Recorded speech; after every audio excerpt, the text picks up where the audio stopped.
I'm fed up to the point where I can't stand being in a wheelchair. It's bullshit dealing with these rich sons of bitches that don't care. It's time for us to stand up as the fucking people. Fuck being the sheep. Time to see about this shit. Yes is a noun, you don't deal with it, man.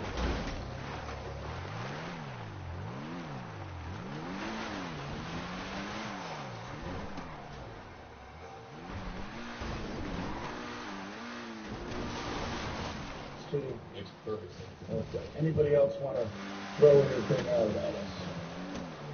Sir.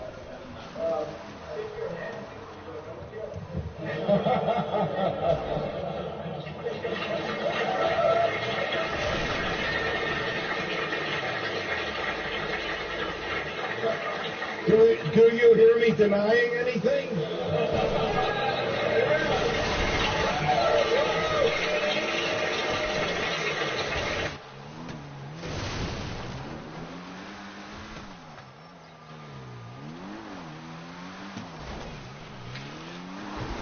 Many people, when they hear the word anarchy, think of chaos and mayhem.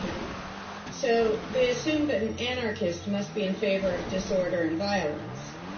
That is the complete opposite of the truth.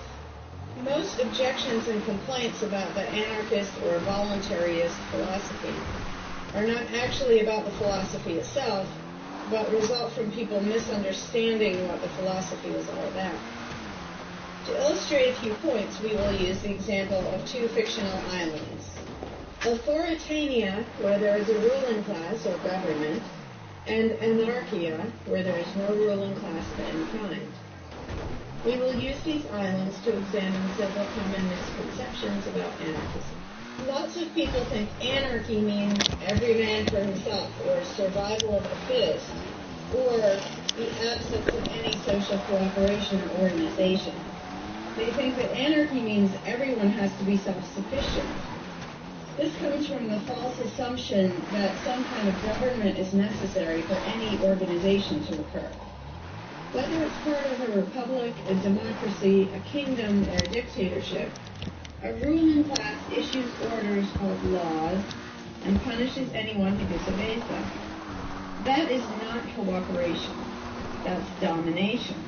It's one group forcing its will on another. Authoritarianism can be used to force people into organized patterns, but that does not mean that people are incapable of organizing their activities without being forced.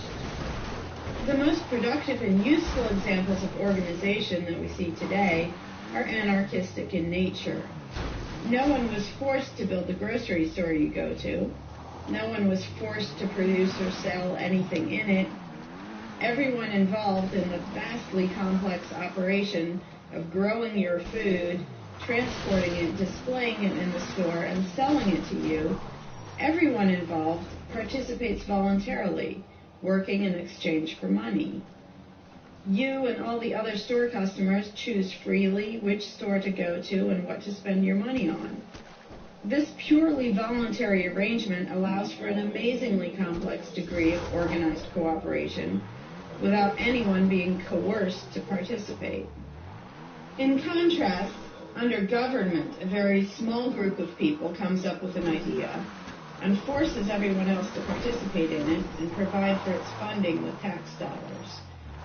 In the authoritarian version of a supermarket, the ruling class would tell people what to produce and how much, what prices to charge, and they would tell customers what they must buy and what they must pay. Anyone who did not comply with the centralized master plan would be punished in some way. That is how government does things. Which one of these would you prefer? Another common but incorrect assumption is that if there were no ruling class or no government, people would have no way of defending themselves against common criminals or foreign invaders. Again, this is simply not true. The government version of protection is inherently hypocritical. Governments will use their hired law enforcers to find and lock up some of the private thugs and thieves and prevent them from preying on people. But every ruling class gets the money for its operations by way of taxation, demanding money from its subjects and punishing those who don't pay up. Oddly, every ruling class insists that it needs to be able to forcibly control and extort money from people in this way in order to protect them from private criminals who might try to forcibly control and extort them. In contrast, if there is no government, people do not lose their inherent right to defend themselves from violence or to defend what they have from those who would take it. Every person has this right, and they also have the right to organize and cooperate with each other to exercise that right. Organizing for mutual defense does not require any government-granted laws or authority. No one wants to be attacked or defrauded, and everyone wants to feel safe. Whether each person takes this on himself or herself individually, or whether they hire and organize others to do it on their behalf, it can be done on a voluntary basis. Those who insist that government is necessary often claim that if there wasn't a government, then smaller private gangs would spring up to enslave and rob people. Organized crime gangs exist along with government. Thank you. And most people do not understand the dynamics between them and how government enriches and empowers organized crime while appearing to fight it. Black markets enrich organized crime, and money allows them to buy government protection. There's no reason to think they would do as well in an environment of freedom, where they would have fewer ways to make money and would be up against both individual and organized have a fucking dolphin that we can sell fucking children A now. criminal gang that's Sell fucking recognized baby as such parts and shit. has far less I power fucking have than some a shit like gang that there in our whose government aggression spying on is us, perceived to but we be can't spy on legitimate their and bitch ass. And Fucking that's the gang we bullshit. call government. When thuggery is called law enforcement, and thievery is called taxation, and self-defense is called crime and terrorism, then even the widespread ownership of firearms can't do much to stop the aggression. Imagine a private gang trying to do the things that government does without the aura of authority, and imagine how a well-armed population would respond to this. The gang would fail quickly and dramatically. Another concern people have when they first consider the idea of a stateless society is that some people are truly malicious, destructive, and sociopathic.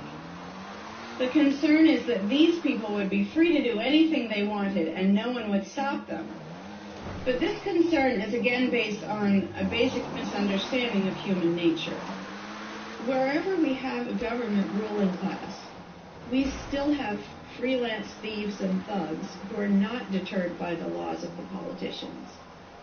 In some instances, they're stopped by force by the police, or they decide not to commit a crime for fear of what the police might do to them.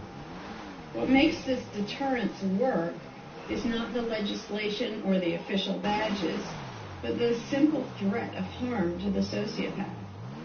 It really makes no difference whether the threat comes from the police, or another citizen, or even another criminal. A sociopath doesn't care about laws or social rules. He cares about avoiding pain and hardship for himself. This is still true when a government ruling class is not involved at all. If the intended target of a would-be carjacker pulls out a gun, it doesn't make any difference to the carjacker whether that person has a badge or whether there's a law against taking people's cars. Discouraging nasty people from hurting others does not require special authority, only the ability to use defensive force. Ironically, though people hope the government will protect them, having a government, a gang which is believed to have the right to tax and control people, just creates one gang so big and powerful that normal people... It's all that lady folk with the blue dress on. In short, to create a huge gang and then give it societal permission to control and extort people, with the hope that this gang will prevent theft and thuggery, is simply a self-contradictory idea. but that's what government always is.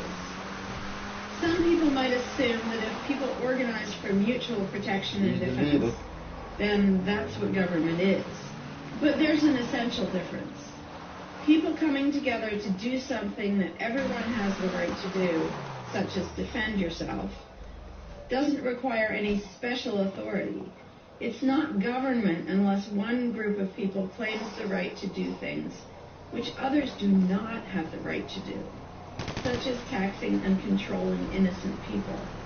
Organized defense can be very effective without supposing the special right to rule over others. In other words, without being government. In contrast, governments rob the people they rule of far more wealth than private crooks could ever manage, making the idea of a protector government ridiculous. Another common objection to the idea of a stateless society is the notion that, if not for a group of lawmakers telling the rest of us how to behave, we would all behave like stupid, irresponsible, violent animals. This claim implies one of two things. Either we normal people have no idea what is right and wrong unless and until politicians tell us, right now. or the only reason we want to do the right thing and coexist peacefully is because politicians told us to. A quick examination of your own motivations will show you that neither of those things is actually true. It's particularly odd to make this argument in a society where politicians are voted into power. If the people themselves have no moral code and no conscience, and are just stupid, violent animals, why does almost everyone want government to keep the peace and protect the innocent?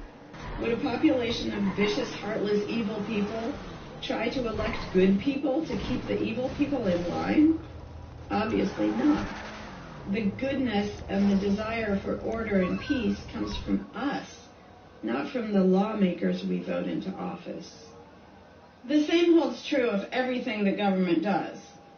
If people are so short-sighted and selfish that they can't be trusted to voluntarily organize and raise money for whatever they deem important, then how can those same people be trusted to decide who should be in power?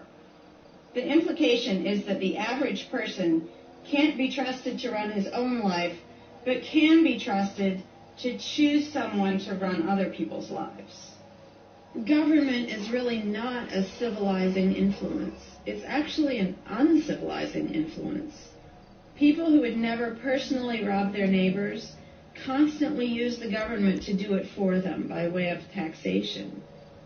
People who would never dream of trying to control minute details of their neighbors' lives think it's just fine to vote for politicians to do it instead. Government gives everyone the opportunity and encouragement to rob and control other people without risk.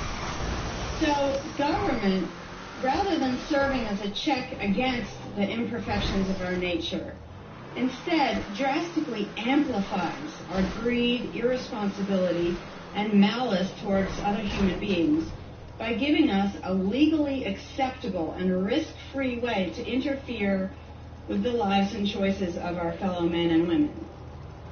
Government brings out the criminal and busybody in everyone. In contrast, in the absence of a ruling class, people would lose their ability to ask lawmakers to interfere with their neighbors' lives. And we would not have law enforcers who could avoid responsibility for evil deeds by claiming that they were just following orders. Throughout history, far more theft, assault, oppression, and even murder has been committed by those acting on behalf of a supposed authority than by anybody else. Even basically good people, when they believe in government, will condone things or do things which they know would be wrong if they did them on their own. Most people know that theft and assault are bad, but they imagine that controlling their neighbors and forcing them to spend their money on things they don't want is perfectly moral and legitimate when it's done by way of the political process. Wrong becomes right when it's called taxation, legislation, regulation, and war. Anarchists know better. They know that human society will never be perfect, but it would be a whole lot better if evil deeds were committed only by genuinely nasty, sociopathic people, rather than being committed wholesale by basically good people who think that violent aggression is okay when it's called law enforcement. The fundamental principle of voluntarism is very simple. It's wrong to initiate violence against any other person, regardless of badges, laws, or alleged authority. The only time the use of force is justified is to defend against aggression. Almost everyone understands this on a personal level, but they've been taught that this basic rule of social living does not apply in the game of politics and government. Most people already know how to get along with others, and most people want a peaceful and just society. Our morality doesn't come from politicians making laws. Man, we don't have to live and have him on here killing. All you need to do is kick his ass. Kick him. When people escape their belief in government, fuck all that. They don't It's not that many turn people into in violent here animals. to be shooting and Our killing each other. inherent right to defend Kick him. ourselves and our ability to defend ourselves is not served by government. In fact, it's threatened I by got two government people more on than here. by anything else. Ruling classes do not produce peaceful coexistence, come on here. but rather Can't be perpetual peaceful. conflict and violence. Our belief in government authority takes our compassion, virtue, and good intentions and turns them into power for people who crave power and riches. Thank you. Of course, the people who benefit most from the political racket will put a good spin on the system and do their best to convince people that it's a social necessity. But ask yourself this: have the thousands of laws, regulations, and taxes imposed on you by politicians made you a better person? Have they made you more productive or more caring? Is the world better off with the politicians taking your money and telling you how to live your life? Or do you think it might have been better off if you'd been allowed to spend your own money and make your own decisions? Is society really best served by a small class of people forcefully imposing a centralized master plan on everyone else? Can the orders and threats of a ruling class make the world what it should be? Making it mandatory. Or would society fuck be them better and their served by vaccination. human freedom Giving you and the respect fucking for disease. individual rights, by voluntary cooperation Bunch of fucking and peaceful bullshit. organization? If this second option sounds better to you, maybe you should learn more about anarchism. Some people dismiss anarchism as a utopian idea Oh, he went and got him some that would friends, only huh? work if everyone were generous and compassionate. Obviously, everyone is not generous and compassionate all the time. But these people need to look at the other side of the coin. If people are too stupid, greedy, and malicious to be free, aren't they too stupid, greedy, and malicious to be trusted with power over Can you others? reverse psychology on me? Whether people are inherently good, bad, or some of puppet to each, this game. giving a person power Game over say others jump, you is say not how going to make high. that person better. Game say headshot. In fact, you say power win. has historically been known to corrupt people and make them worse, whereas the discipline imposed by the equal freedom of everyone else brings out the best in human nature. Most people today think that we need some form of government because they mistakenly believe that obedience to authority makes us all more civilized, moral, and peaceful. In reality, it has always done exactly the opposite. Everyone knows that governments can be corrupt, abusive, inefficient, counterproductive, even tyrannical. But most people assume that the way to fix that is to get the right people into power. People have spent centuries trying to create a good society using different kinds of ruling classes, different legal structures, different ways of choosing the rulers, and so on. But every governmental construction has resulted in freedom and riches for some, and oppression, violence, and poverty for others. What if, instead of deciding what the throne should look like and who should sit on it, all people of goodwill embraced the non-aggression principle? What if, instead of looking to a ruling class to impose our values on society, we embrace the concept of self-ownership? These principles are simple and easy, to the point of being self-evident, but they're diametrically opposed to the authoritarian principles that most of us have been indoctrinated with. Anarchism does not mean chaos and violence, or every man for himself. Having no government does not mean having no morality, no organization, and no cooperation. Simply put, anarchism does mean that no one is your master and no one is your slave. And that's all it means. Howdy, Larkin Rose here. I'm feeling slightly less than entirely patient and polite today, so if this video gets slightly caustic, too bad. This video is for all the people who are constantly saying, well, if not for government, we couldn't have roads, or we couldn't have police, or nobody would care for the poor, or we wouldn't be protected, whether it's from local thugs or from foreign invaders. We wouldn't have this, we wouldn't have that. So thank goodness we have government and taxes, because we wouldn't have any of those things. And the first way I'd respond to that is by pointing out the assumptions that underlie that complaint, that argument. Basically what people are saying, because let's be clear about what the terms mean, government is the people who boss everybody else around.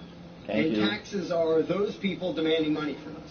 So they basically tell us, hand over a whole bunch of money and we'll decide how to take care of you. We'll decide how to spend your money. If we don't like it, too bad, we don't really have a choice. Like, well, you can vote in a few years and maybe something will change. Even though it doesn't look. The Holocaust happened. So that's what people are saying. Basically, if we didn't have a ruling class stealing our money and then supposedly spending it to protect us, how could we possibly have roads or anybody to protect us? The implication is that in this country, for example, 300 million people would just sit around thinking, oh, we can't do it. Without politicians and tax collectors, we can't have a road, we can't protect each other, and we can't. And it rests on this bizarre assumption that things that almost everybody wants, they wouldn't do anything to make happen unless there were politicians forcing us to give them money so they can make it happen. And so an example I like to use is, let's apply the same argument to food, because food is pretty darn important. I think everybody can agree. Let's apply the same argument that statists use about the roads or caring for the poor or protection or anything like that. The argument would go like this. Now, in the context of food, listen how idiotic this is. If we don't have government demanding money from all of us under the threat of caging us, and that's what taxation is. Here's the money you have to give us. Here's the nasty things we do to you if you don't. If that didn't happen so that they could build a big food production and distribution system and feed us, well, we'd all starve. We'd all just sit around saying, gosh, I wish we had food, but, no politicians and tax collectors. We're just going to sit around and starve to death. Now, in this country, nobody would believe something that stupid, because all you have to do is go to a supermarket and see a perfect example of really efficient, organized cooperation that nobody is forced to do. There is no, if you're going to make the argument that people make about roads and protection and all that, you'd say, well, nobody is forced to make any food for anybody in this country. How do you know everyone's just going to say, well, it's not my job? Then we'll all starve to death. There's no guarantee. There's no master plan guaranteeing that we'll all have food.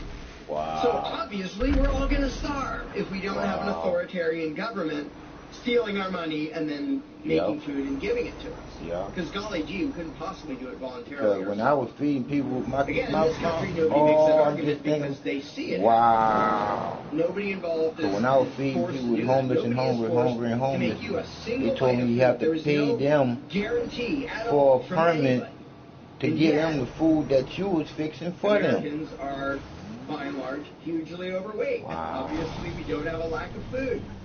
We have a lack of healthy food. But obviously, we see that example, we can handle that. voluntarily mutual cooperation. That's fine for food, but for some reason it's not okay, and we can't even fathom the idea of the exact same thing handling roads or handling protecting us or other things that almost everybody wants. Yep. So there's, in the question is this bizarre assumption that everybody will sit around really, really, really wanting something, but because there aren't politicians bossing us around and stealing our money, well, how could we possibly do it? And one of the most common things is who will build the roads, which is amazingly stupid to me. Just amazingly stupid. I have here in my pocket a little tiny thing. With this little tiny thing, I can be most places in this country and call people all over the world. And I own it myself. I'm not anywhere near rich these days, but I own one. Almost everybody I know has one of these. A little thing that can fit in your pocket, and just on a whim, you can open it and talk to somebody who's on the other side of the planet. And there was no coercion. Nobody forced anybody to make one of these. This is the result of voluntary cooperation. And that's it. Free trade. Organization, yeah, good. Cooperation, yeah, good. Coercion, which is what government is, and taxation, which is theft, didn't need that to do this. So what these people are telling me, oh, we wouldn't have roads if we didn't have government, is that somehow free individuals, relatively free, interacting voluntarily can make it so I can talk to almost anybody in the world on a little thing that fits in my pocket on a budget that is not a very good budget at the moment, but I still have one of these. That freedom, not authoritarianism, can supply me with this, but freedom cannot achieve a flat place. Because that's what a road is. It's a flat place. From here to there, because we have these machines that take us from here to there. By the way, we don't have those machines because of government. We have those machines because of free enterprise and voluntary interaction and cooperation. The idea that freedom can make a car but can't make a flat place is just idiotic. You really think we can't make a flat place? And so I ask people, and they say, well, we'll build roads. Are you really telling me that you really and truly think that if government fell off the face of the earth, 300 million people in this country, 7 billion if you want to include the whole planet, would sit around in their houses thinking, golly, I wish I could go visit Fred, but I can't because there's not a flat thing for me to him, and I don't know how to do it. And the other 300 million or 7 billion people, we can't possibly do it because there aren't any politicians and tax collectors. Yeah. If they were here, we could do it. If they were here to boss us around and steal our money and really inefficiently build a flat place, then we'd be set. Then I'd be comfortable and I could be confident that I could get places.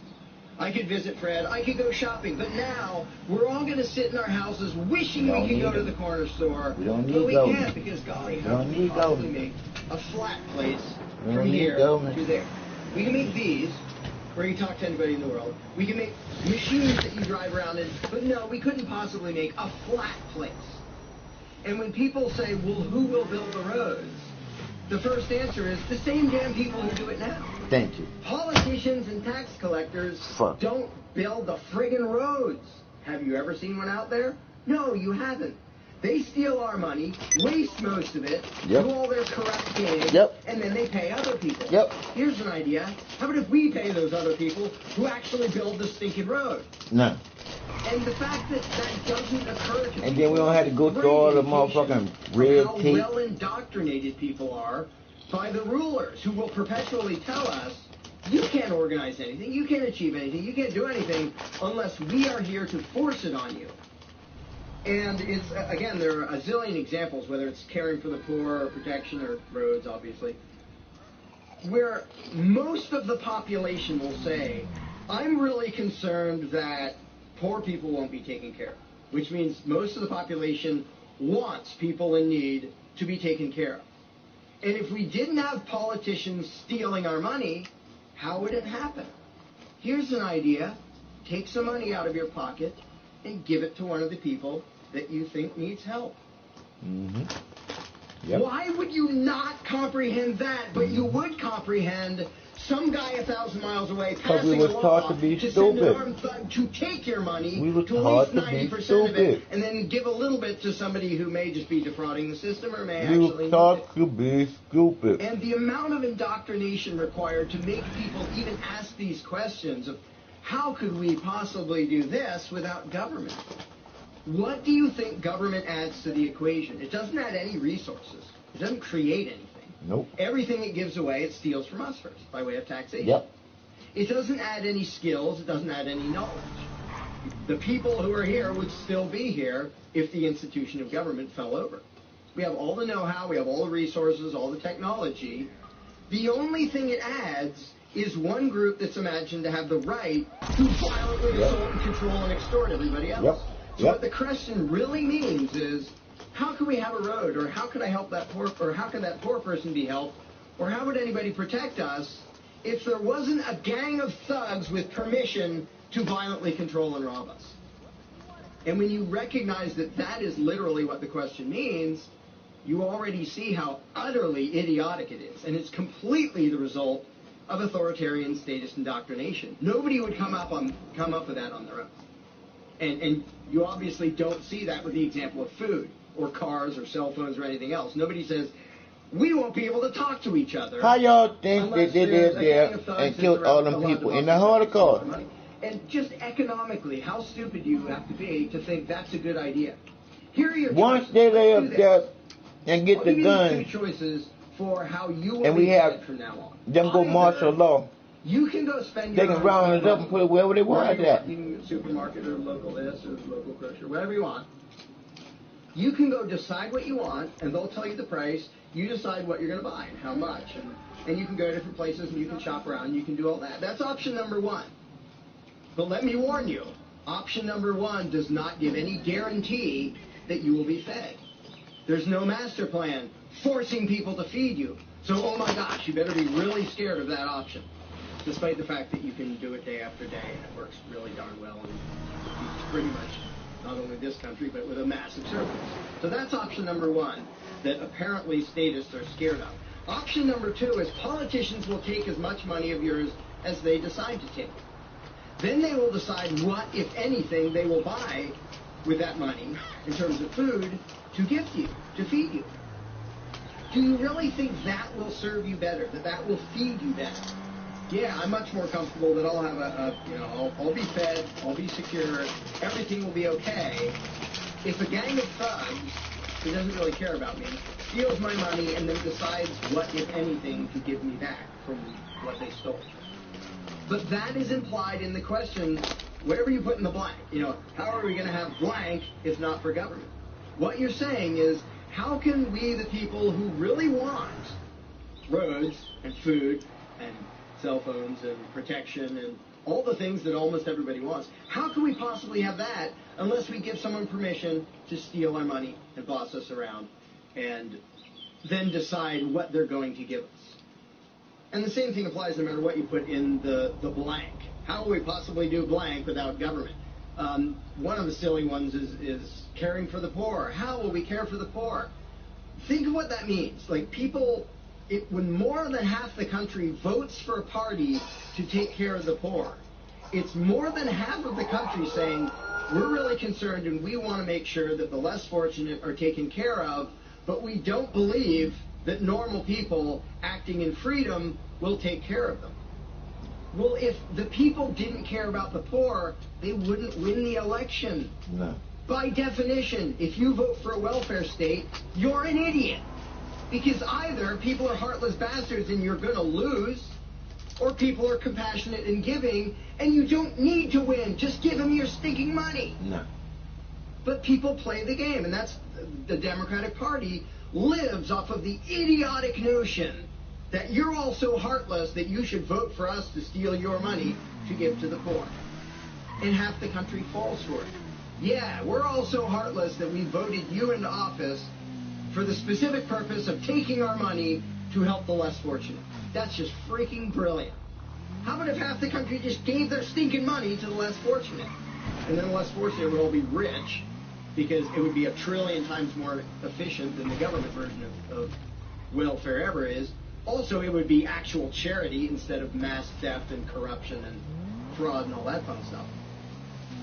But what takes the cake, the ultimately insane thing, whatever you put in that gap, how can we have blank without a parasitic ruling class and a bunch of hired thieves? It's just a stupid question, but it's extra super stupid when what's in the blank is, how will we be protected? Who will protect us from thieves and robbers if we don't have government? It's the most idiotic question. It's also the most frequent question from statists. So here's what the question literally means. If we don't give a certain gang of people permission to violently control us and take our money under threat of putting us in a cage, who will protect us from people who might commit aggression against us and take our money? Wanting government for that is exactly as good as saying we have to have a carjacker in our town, otherwise somebody might steal our car. Well, y'all don't see how we was taught to be so fucking is super an appointed stupid. thief. If you don't think taxation is theft, first of all, you're a really well-trained slave. Second of all, try not paying. See what happens. See if they say, oh, it's quite all right. Or if they say, no, you're going to pay, or we're going to take your stuff, or eventually we'll put you in a cage. And when people say, that's not theft, because we get something back. Learn to think. And I use this example all the time, and all I ever get is stupid looks from the stage in response. If I robbed you at gunpoint of $100, and the next day I gave you a sandwich, you said, well, and said, hey, now everything's fine, because you benefited. I gave you a service. I gave you lunch, so that retroactively makes it okay that I robbed you at gunpoint. Would you buy that argument? No, you'd say, that doesn't make it okay. Okay, you gave me a sandwich. And yet every statist makes the exact same argument when it comes to government. Well, we get some stuff for it after they demand our money under threat of violence and put it up in the cage. Then we get services or goods. We don't get what we asked for, and we get lots of things we didn't ask for. But we kind of get something, and that retroactively makes it okay for them to say, give us this much of every paycheck you make, or we're sending you those guns to take your property. And the slaves justify their own enslavement. I'm proud to pay my taxes. I'm proud to get robbed by a parasitic ruling class and get a little bit back and feel good about it. I ain't going to tell you what I got going on, but it's positive. Legitimate and justified, but I feel Yeah, I'll be back. that I let myself get robbed. Session going to be by mommy by tree, so I'll be back. But again, the ultimate Is there thing anything is I can get for you while I'm here? when people say, who will protect us from Why are you so aggressors happy? and thugs and thieves? I'm filming this shit. I'm We don't cooking. have a government, even though what government is, My bad, man. I by ain't its mean to very do this. nature, is a gang of aggressors and thugs and thieves. They issue commands. Every law they pass is a command backed by a threat of violence. You have to do this. You're not allowed to do that. Here are the nasty things we will do to you if you get caught disobeying. I mean, everybody knows that, even though they don't usually say it in terms that blunt and honest and accurate. But to say we need taxes to be protected is as stupid as you can get. It's saying we need theft to avoid theft. And the fact that people are trained to use different words so that this theft sounds okay, it's legalized, it's taxation. And we voted for the people who robbed us. Like, we got to elect our local carjacker, and that means he represents us when he demands our car and points a gun at us. He's serving us as he steals our car because he's going to use that car and sell it and make money to make sure nobody else steals our car. That is the essence of government. And the fact that you have hundreds of millions of victims of that scam vehemently defending it and saying, I'm not going to give that up. I don't want to give up government. Who would protect us? I don't want to give up the biggest aggressor on the planet, the biggest thief on the planet. Look at your tax bill and see how much crime is occurring. So before you ask that question, before you ask, how can we possibly have This is the voice. roads or protection This is the or voice today. water or Today. air or Christmas or Santa Claus or any of the zillion things that they just imagine we can't possibly have Dropping without eggs. a ruling class. Think about what the question actually means. Because when you get to the point where you understand the implications of your own question, asking how can we possibly have this without a parasitic gang of thugs robbing us, when you actually understand what you're really asking, you won't ask the question because you will realize it's completely freaking idiotic. It's over here. Hey,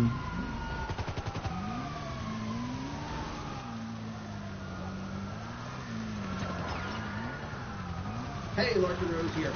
One of the first things that people are concerned about when they start thinking about society without a ruling class is, well, what happens to the nasty people? Whether you're talking about people who are just kind of negligent or inconsiderate, play their music too loud at night, or leave their trash lying around the room, or whatever it is, all the way up to people who run around attacking and murdering people. So people say, well, what would happen to them? What would we do about that?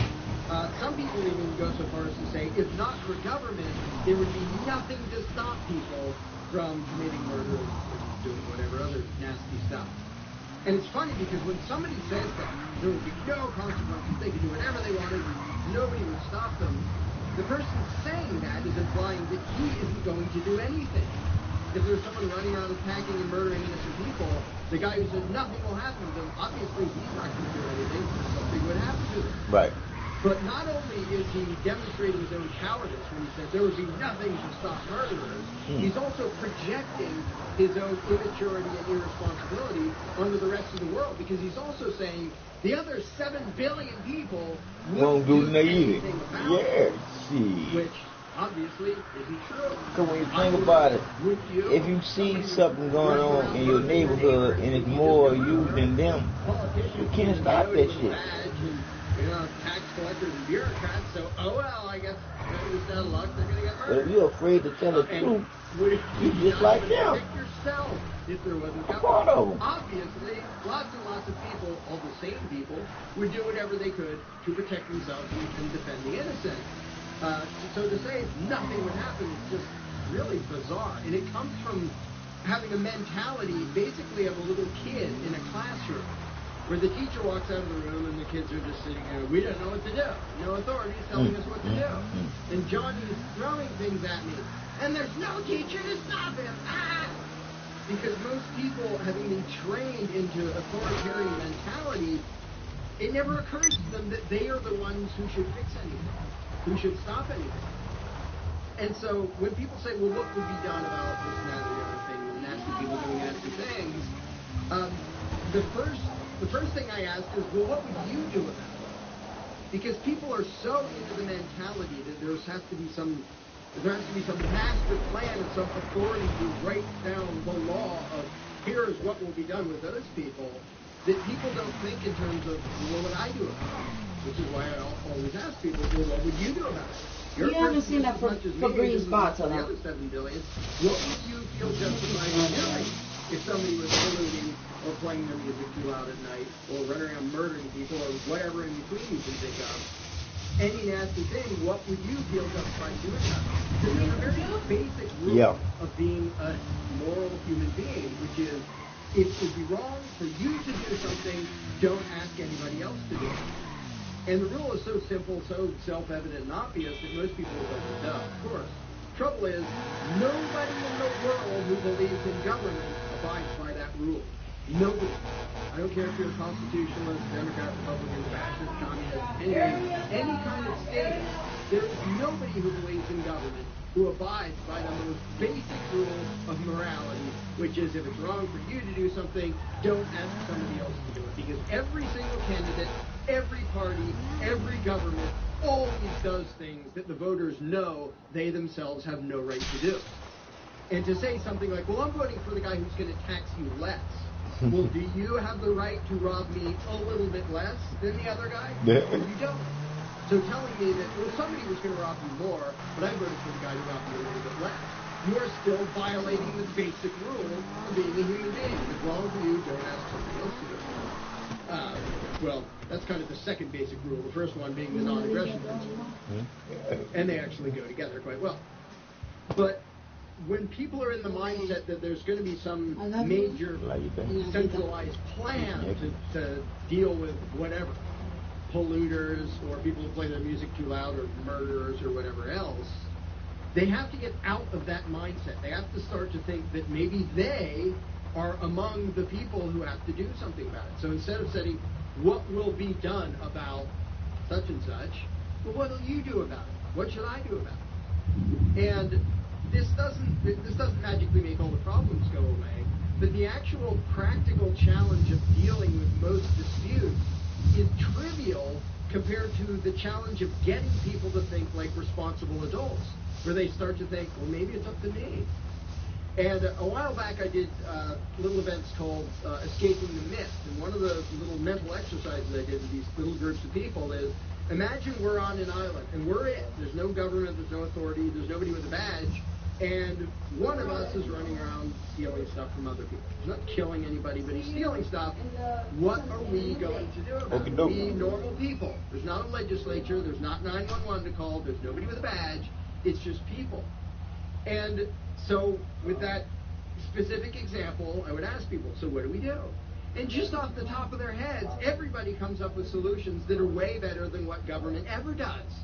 First of all, every government solution is, all right, step one, I get to rob everybody.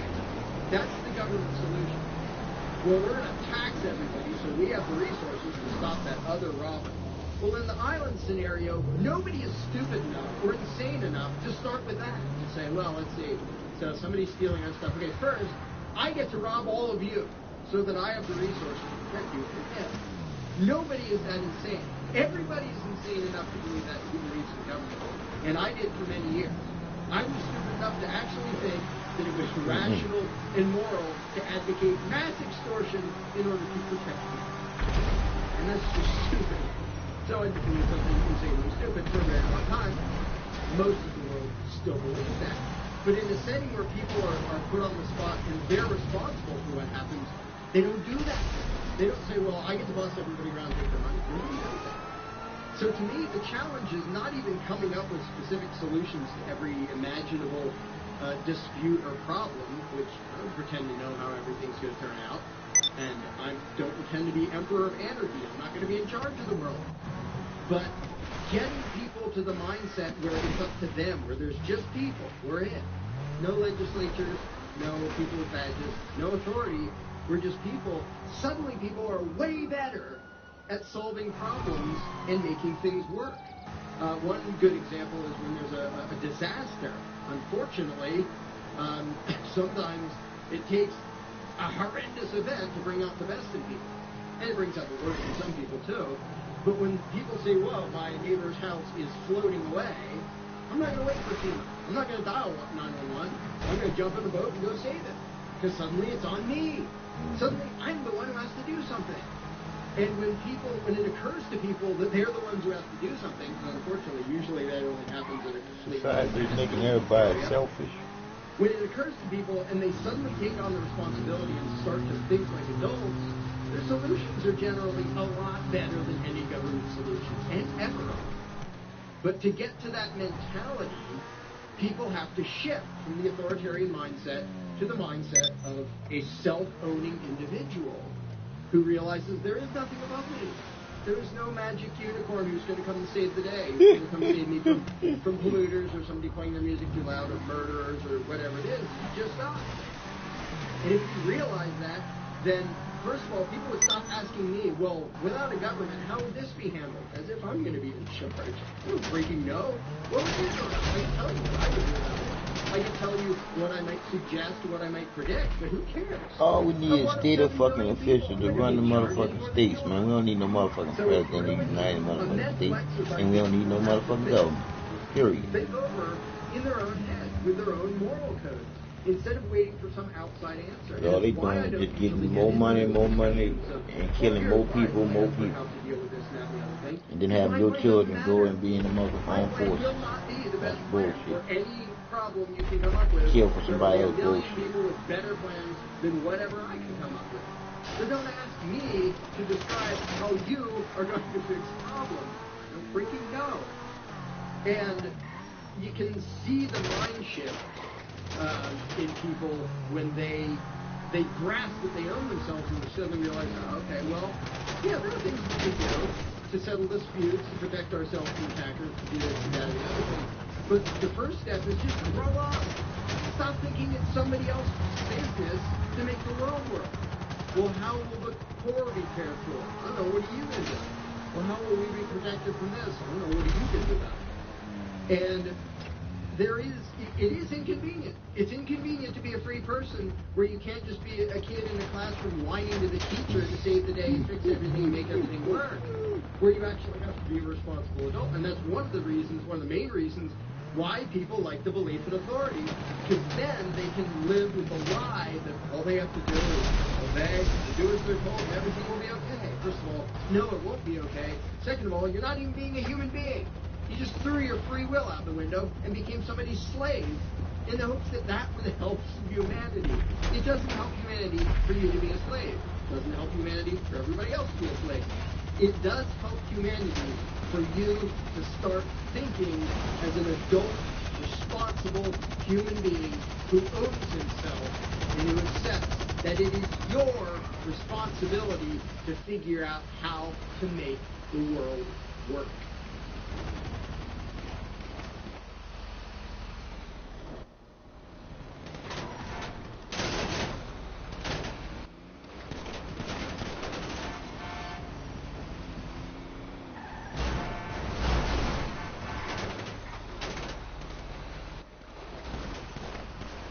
You cannot begin to imagine in how many ways the world is the opposite of what you have been taught to believe.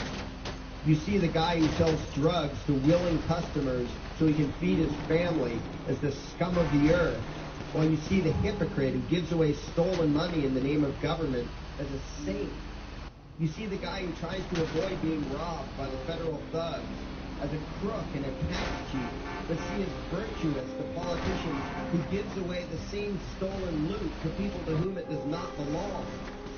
You see the cop as a good guy when he drags a man away from his friends and family and throws him in prison for 10 years for smoking a leaf. And you see anyone who defends himself in such barbaric fascism as the lowest form of life, a cop killer. In reality, most drug dealers are more virtuous than any government social worker, and prostitutes have far less to be ashamed of with political killers, because they trade only with what is rightfully theirs, and only with those who want to trade with it. The upstanding, church-going, law-abiding, tax-paying citizen who votes Democrat or Republican is far more despicable and a bigger threat to humanity than the most promiscuous, lazy, drug-snorting hippie. Why?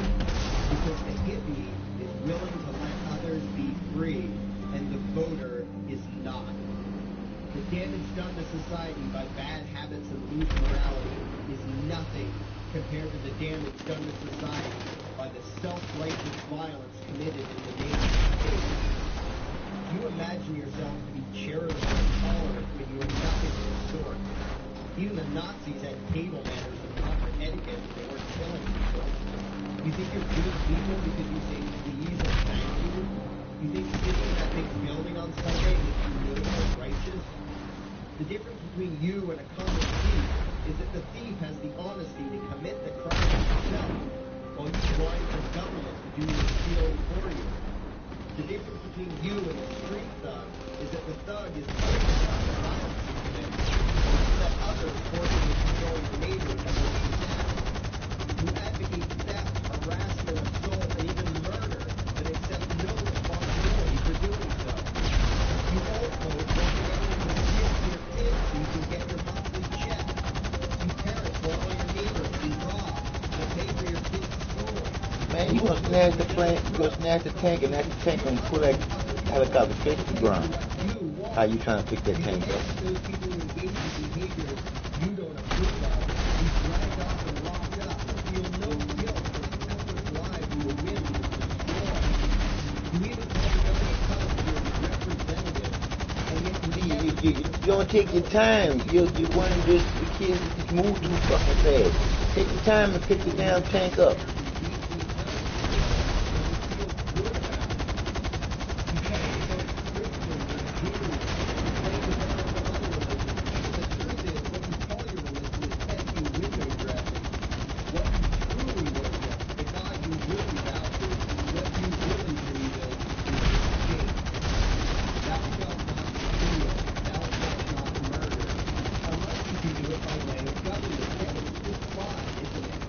If you call it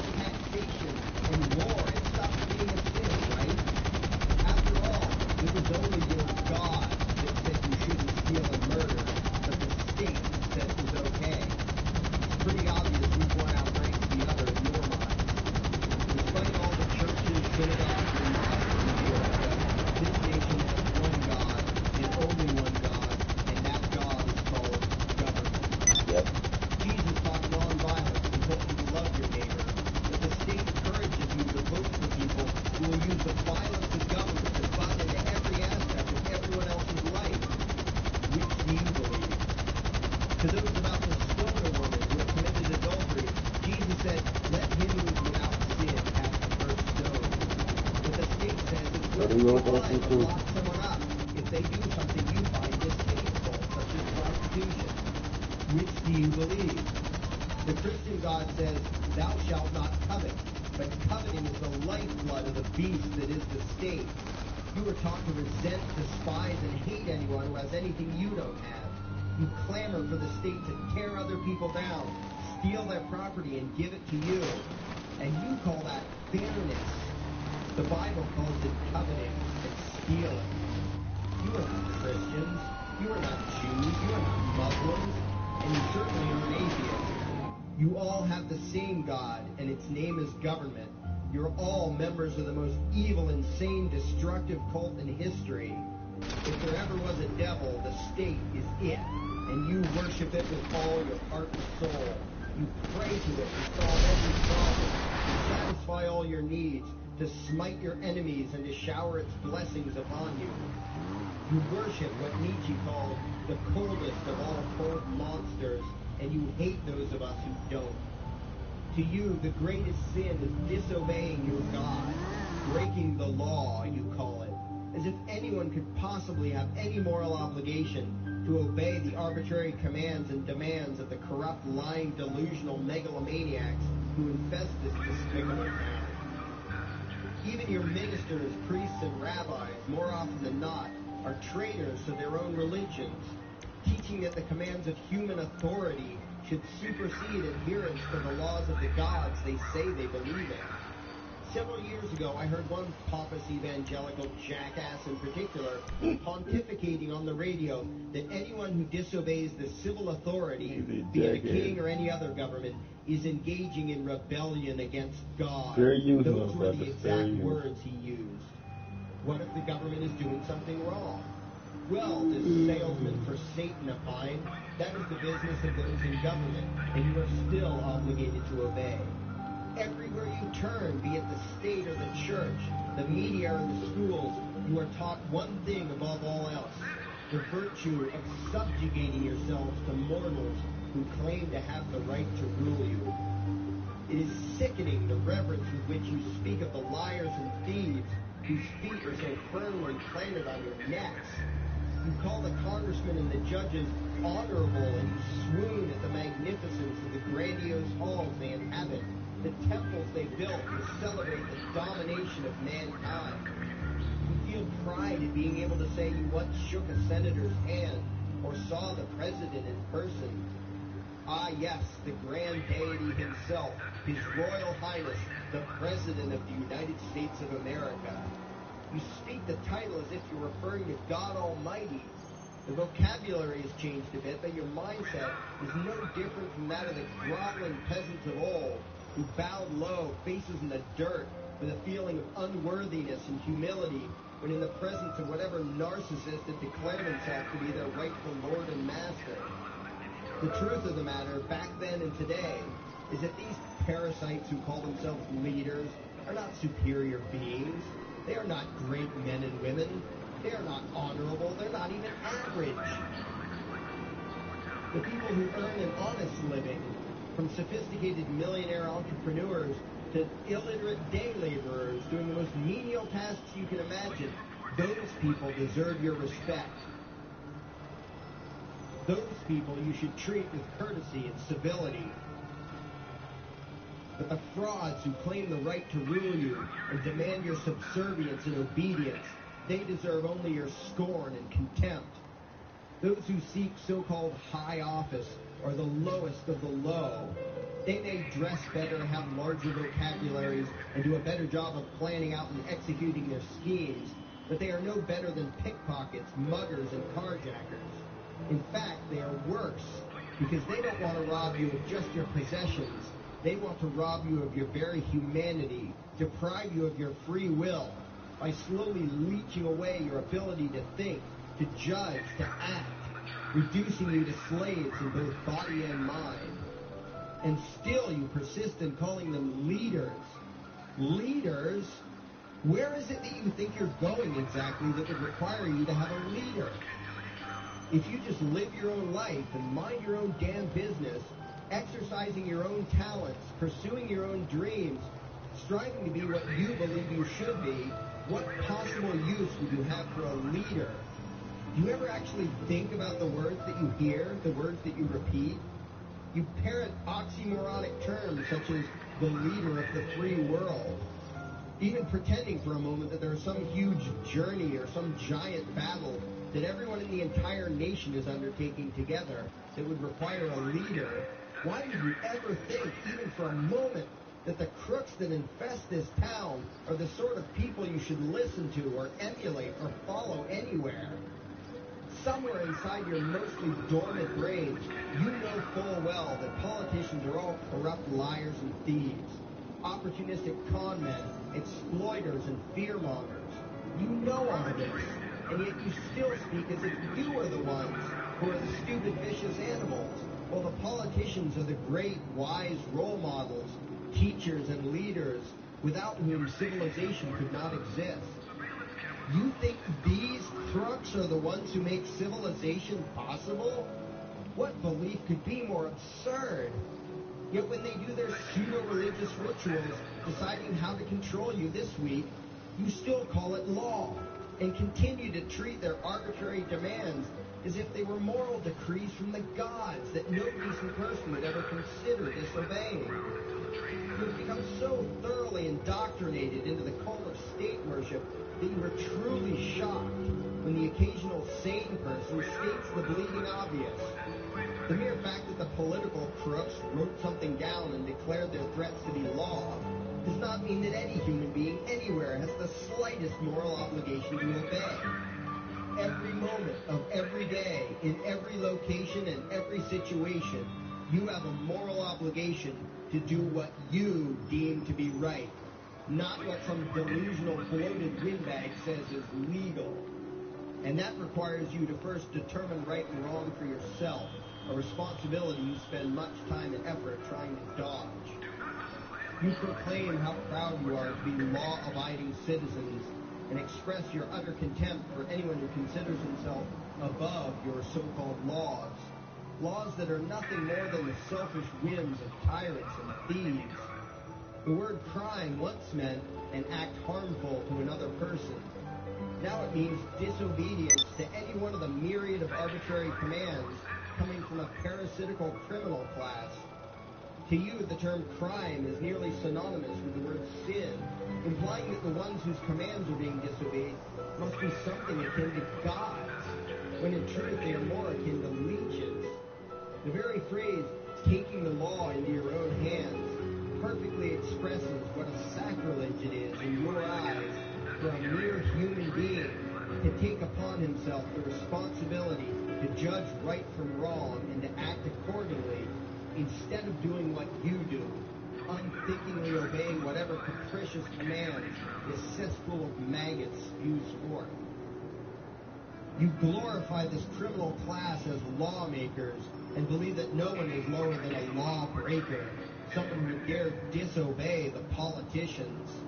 Likewise, you speak with pious reverence of law enforcers, those who forcibly impose the politicians' every whim upon the rest of us. When the state uses violence, you imagine it to be inherently righteous and just, and if anyone resists, they are, in your eyes, contemptible lowlifes, lawless terrorist criminals. Like the lawless terrorist criminals who helped slaves escape the plantations. Like the lawless terrorist criminals who helped Jews escape the killing machine of the Third Reich. Like the lawless terrorist criminals who were crushed to death under the tanks of the Red Chinese government in Tiananmen Square.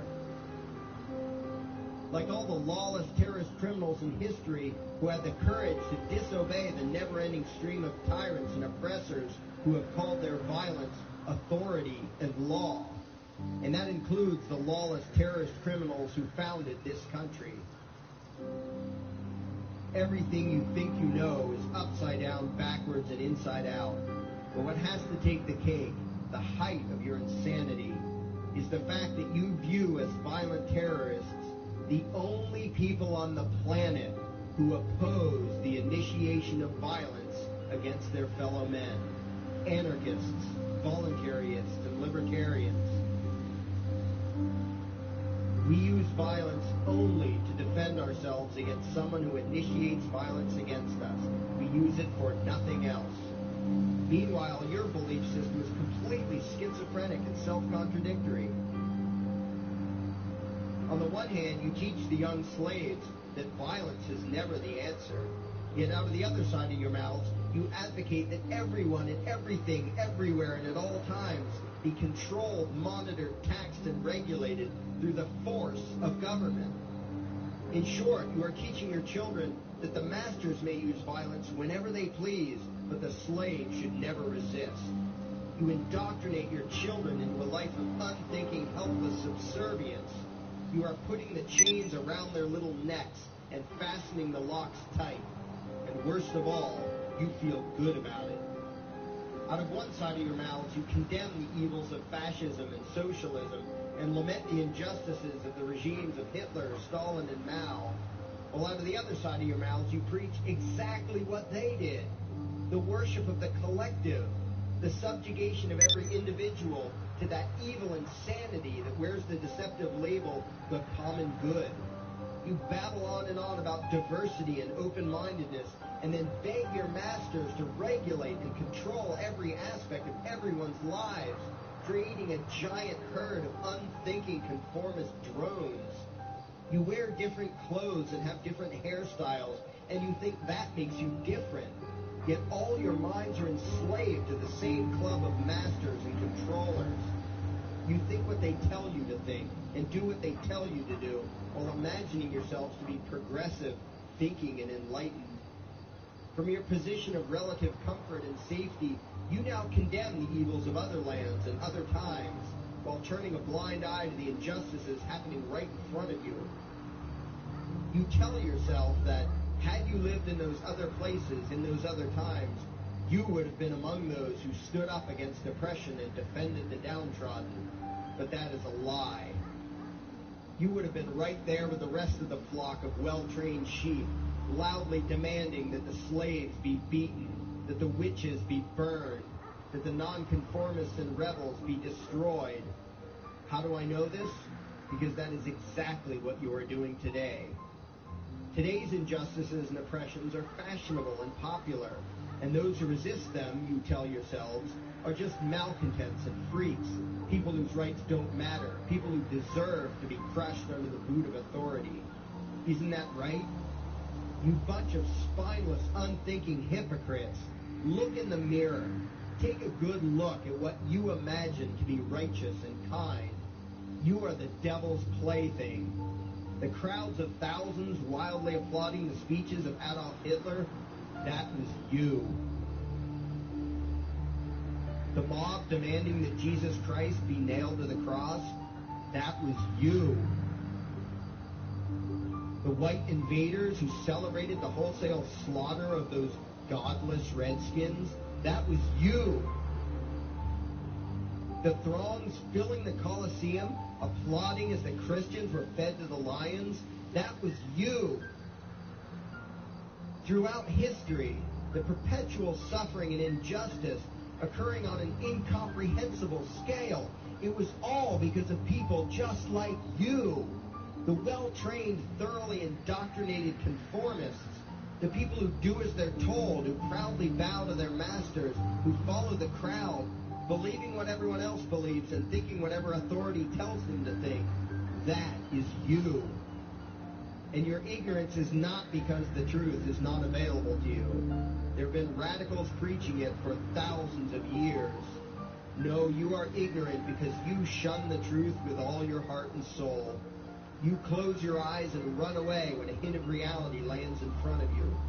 You condemn as extremists and fringe kooks those who try to show you the chains you wear because you don't want to be free. You don't even want to be human. Responsibility and reality scare the hell out of you So you cling tightly to your own enslavement and lash out at any who seek to free you from it. When someone opens the door to your cage, you cower back in the corner and yell, "Close it, close it." Well, some of us are finished with trying to save you. We've wasted enough effort trying to convince you that you should be free. All you ever do is spout back what your masters have taught you, that being free only leads to chaos and destruction, while being obedient and subservient leads to peace and prosperity. There are none so blind as those who will not see. And you nation of sheep, would rather die than see the truth.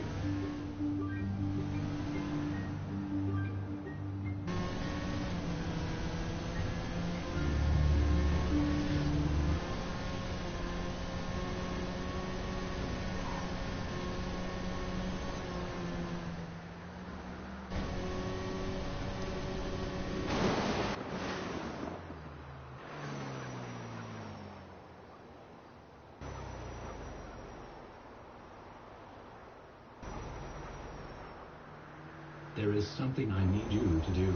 Favorite, like and share this video. Now that you have done that, go to your browser add-ons, download YouTube Video Downloader, come back to this video and save the video to your computer and upload it to your YouTube channel. Use a different title than the one used for this video. We now have a new YouTube channel. It is called kNOw. It's all one word. Subscribe to us. And the videos used in this video will be linked in rows. Also one word. Look for this channel and subscribe to him as well. Thank you. And by the way, these are the people responsible.